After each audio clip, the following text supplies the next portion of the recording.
ጤና ይስጥልን ውድ የብዕር ቲቪ ተመልካቾቻችን ኢቢኤስ ቴሌቪዥን ለሊት 6 ሰዓት ባወጣው መግለጫው በብርቱካን ዙሪያ በተሰራጩ መረጃዎች ይቅርታ ጠይቋል። የኢቢኤስ ቴሌቪዥንን የይቅርታ መግለጫ ወደ እናንተ እናደርሳለን። አብራችሁን ቆዩ። ኢቢኤስ ቴሌቪዥን መጋቢት 14 ቀን 2017 ዓመተ ምህረት እሁድን በኢቢኤስ በተሰኘው የመዝናኛ ዝግጅት ውስጥ በሚተላለፈው የአዲስ ምዕራፍ ፕሮግራም በተላለፈ አንድ ዝግጅት በርካታ አስተያየቶችና ጥያቄዎች ከተለያዩ አቅጣጫዎች እየደረሱን ነው ሲል ኢቢኤስ መግለጫውን ጀምሯል።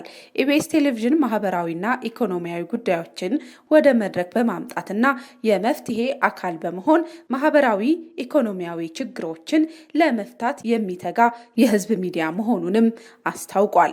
ሚዲያው ከሚሰራቸው ስራዎች አንዱ ድጋፍ የሚሹ የማህበረሰብ ክፍሎችን ታሪክ በማቅረብ የበኩሉን ድጋፍ በማድረግና ህዝቡን በማሳተፍ ግለሰባዊ ብሎም ሀገራዊ ችግሮችን ለመፍታት የሚያስችለውን ጥረት ሲያደርግ መቆየቱንም ኢቢኤስ በመግለጫው አስታውቋል። በዚህም ፍሬ ያፈራ ስራ ስንሰራ ቆይተናል ብሏል ኢቢኤስ በመግለጫው። በቀጣይም ይህንን ተግባር መስራታችንን አጠናክረን እንደምንቀጥል ይታወቅልንም ብሏል ኢቢኤስ። የአዲስ ምዕራፍ ዝግጅታችንን በዚህ ዓላማ በመነሳት መጋቢት 14 ቀን 2017 ዓ.ም ወጣት ብርቱካን ተመስገንን ደረሰብኝ ባለችው ጾታዊ ጥቃት ከትምህርት ገበታዋ ተለይታ በወጣትነቷ የወለደችውን ልጇንም ለማሳደግ አቅም የሌላት መሆኑን በመግለጽ ድጋፍ እንዲደረግላት ተማጽና ወደ ጣቢያችን በአካል በመምጣት በሐዘንና በእንባ ችግሯን ገልጻለች።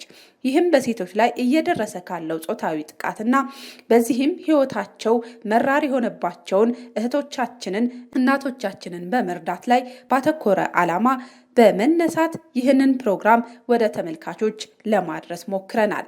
ሆኖም ፕሮግራሙ ከተሰራጨ በኋላ ኢሞራላዊ በሆነ መልኩ ይህን የሰብአዊ ተግባር ያለውን ፕሮግራም አሳስቶ በመጠቀም እኛንም ሆነ ተመልካቾቻችንን በረቀቀ መንገድ በማዛባት የተሳሳተ መረጃ እንድናቀርብ የተሰራ እንደሆነ ከስርጭቱ በኋላ በወጡ መረጃዎች ለመረዳት ችለናል። ኢቢኤስ ቴሌቪዥን ጉዳዩን በጥልቀት እየመረመረ ይገኛል። በወቅቱ በአካል መታ ችግሯን የተናገረችው ወጣት ብርቱካን ተመስገንን ደረሰብኝ ባለችው ጥቃትና ሰቆቃ ፍጹም ሰብአዊነት በተሰማው መንገድ ያቀረበችልንን መረጃ ተንተርሰን ይህችን ወጣት ወደ አዲስ ህይወት ምዕራፍ ለማሸጋገር ጥረት አድርገናል። ሆኖም በባለ ታሪኳ ላይ የወጡ ያሉ መረጃዎች የሚያሳዩት የተለየ ሆኖ አግኝተነዋል። ይህ ስህተት እንዲፈጠር ክፍተት የፈጠረ አካል ተገቢው ህጋዊ እርምጃ እንደሚወሰድበት ጣቢያችን ከህግ አካላት ጋር ይተባበራል። ጉዳዩን ለማጣራት ለሚፈልግ ማንኛውም ህጋዊ አካል ሚዲያችን ተባባሪ እንደሆነም ይገልጻል። ቀጣይ መሰል ስህተቶች እንዳይፈጠሩ ለማድረግ የሚያስችል ስርዓት ለማጠናከር ቃል እየገባን ለተፈጠረው የመረጃ መዛባት ኢቢኤስ ቴሌቪዥን ይቅርታ ይጠይቃል።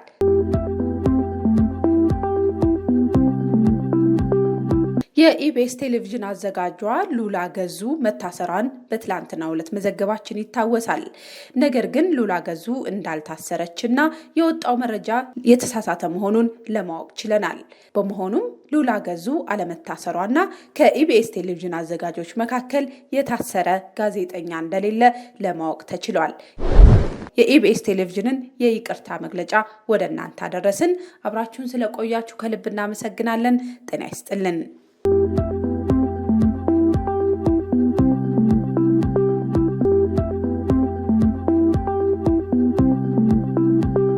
ጤና ይስጥልን ውድ የብዕር ቲቪ ተመልካቾቻችን፣ ኢቢኤስ ቴሌቪዥን ለሊት 6 ሰዓት ባወጣው መግለጫው በብርቱካን ዙሪያ በተሰራጩ መረጃዎች ይቅርታ ጠይቋል። የኢቢኤስ ቴሌቪዥንን የይቅርታ መግለጫ ወደ እናንተ እናደርሳለን። አብራችሁን ቆዩ።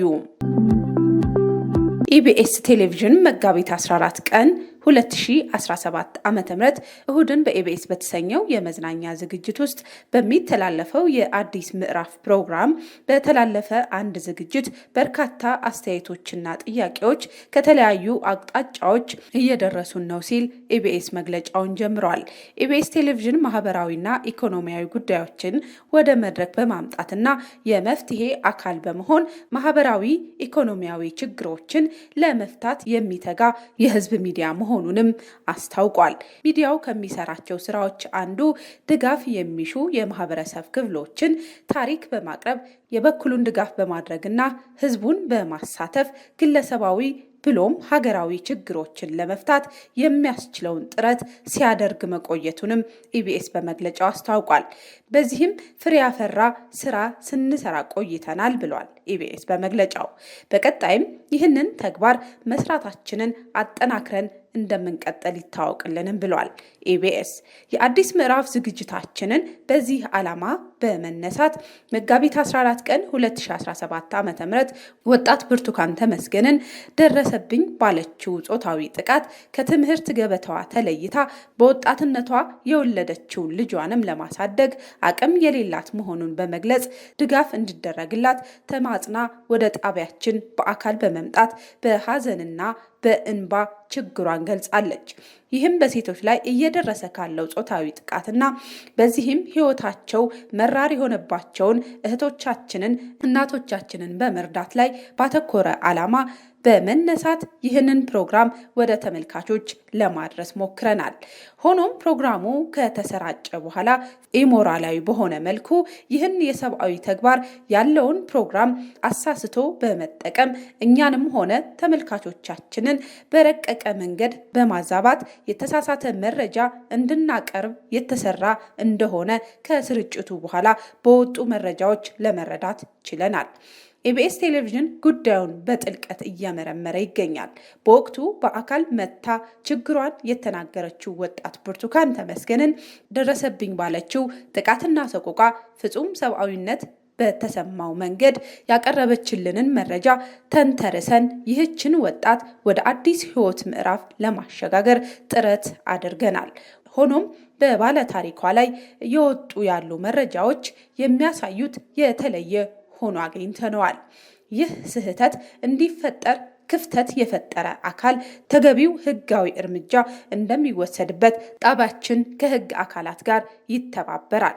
ጉዳዩን ለማጣራት ለሚፈልግ ማንኛውም ሕጋዊ አካል ሚዲያችን ተባባሪ እንደሆነም ይገልጻል።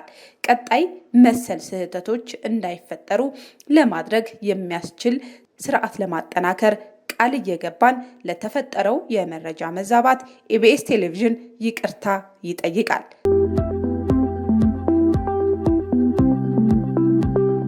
የኢቢኤስ ቴሌቪዥን አዘጋጇ ሉላ ገዙ መታሰሯን በትላንትናው ዕለት መዘገባችን ይታወሳል።